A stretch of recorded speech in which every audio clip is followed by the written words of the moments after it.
Okay, this is a brief run through of some of the debugging tools that I use when I'm working on Gratuitous Tank Battles. This is quite a simple battle with not a lot going on, so it doesn't get completely overwhelming.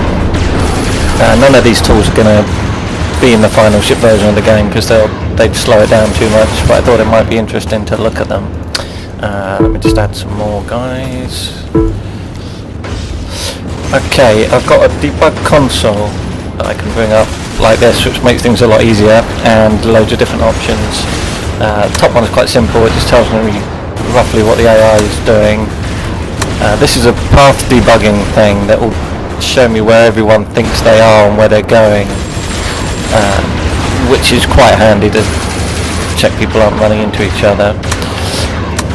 This is, as you can see up here, is kind of like a little grid of debris in the game. There's a sort of memory allocator for debris. Not a lot going on at the moment, so it's not doing a lot, but it helps me see if I need more or less allocated to that. The drift smoke stuff isn't really kicking in yet. You can just see there some of the smoke has turned red, which means it's being drawn in a different way. It's kind of above everything, and that just highlights that to check it's working properly. This stuff's kind of cool. This is the bounding boxes for some of the particle effects to make sure that I'm only drawing them when I really have to. What else do we have? This is kind of crazy. This is all the textures that are being used at the moment to draw a particular frame, which can get out of control quite quickly. Wireframe doesn't do what you think it would do because most of the game is being drawn somewhere else, so you can't actually see individual polygons. Let me just add some more guys. This is fairly interesting, I guess. This is everything that's being done in a single frame of the game.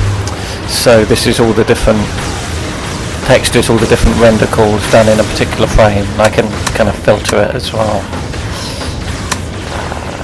Sounds, these are all the sounds that are currently being triggered and how far they are through a particular sound. There's a lot of code to prevent there being too many sounds at once. And just add some more.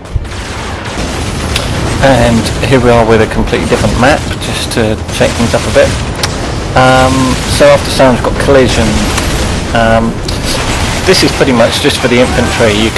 You can see they've got like little collision stuff that stops them actually bumping into each other. There's repulsive forces if they get too close, and this is just a way for me to check that that actually works and that it's not too extreme, and that it kind of works okay.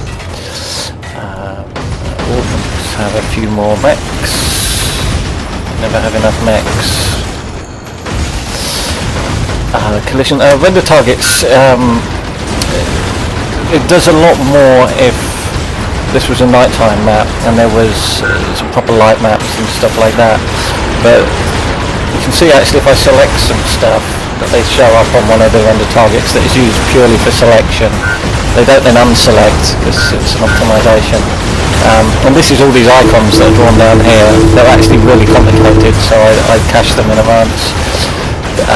The grey one's kind of weird. It's for distortion effects when things blow up. You get something to blow up, you'll see what I mean. And this is kind of on its last legs, isn't it? If I freeze frame it, you'll see what I mean.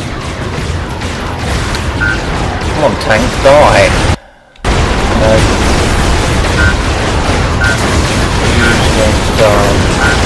Oh, here we go. Yeah, that's how the kind of distortion effect is done. I can go through it frame by frame, and you can see how it kind of warps everything, and that's how that works. It's my little trick. What else do we have? Victory debug just instantly wins. Have I got any flamethrowers? I have, but I think he's in quite a bad way, isn't he? There you go, that's just showing the effect of the flamethrower, so I know who's damaged. just add a few missile mechs for the next thing. More guys as well. Not supporting thing. Yeah, let me turn on the missile stuff. This kind of shows the route that missiles take. It uses splines in order to kind of... Oh, they're a little bit short at that point. There you go, you can see there.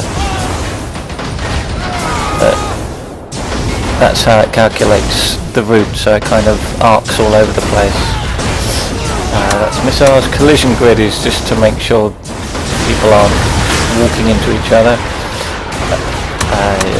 Unit target stuff may be switched off, not sure.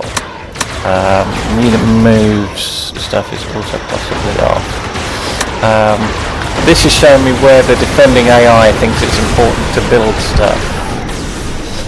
There's possibly some extra information there, but I can't remember the shortcut. And this is a performance graph. It's running in debug, so it's running really slow. Almost got flaps running, which doesn't help. But this will tell me if I've got any really obvious performance problems. If I put down a particular unit and that there's a huge slowdown, or if I zoom in on something and there's a huge slowdown, then I'll know I've got a problem there. In release mode, it's all under the white line, which is 60 frames a second, so that's good. And that's pretty much it. I'm not really paying attention to the battle, so I've let it go a bit, but that's most of the debugging stuff that I use when I'm working on the game. It's all quite handy.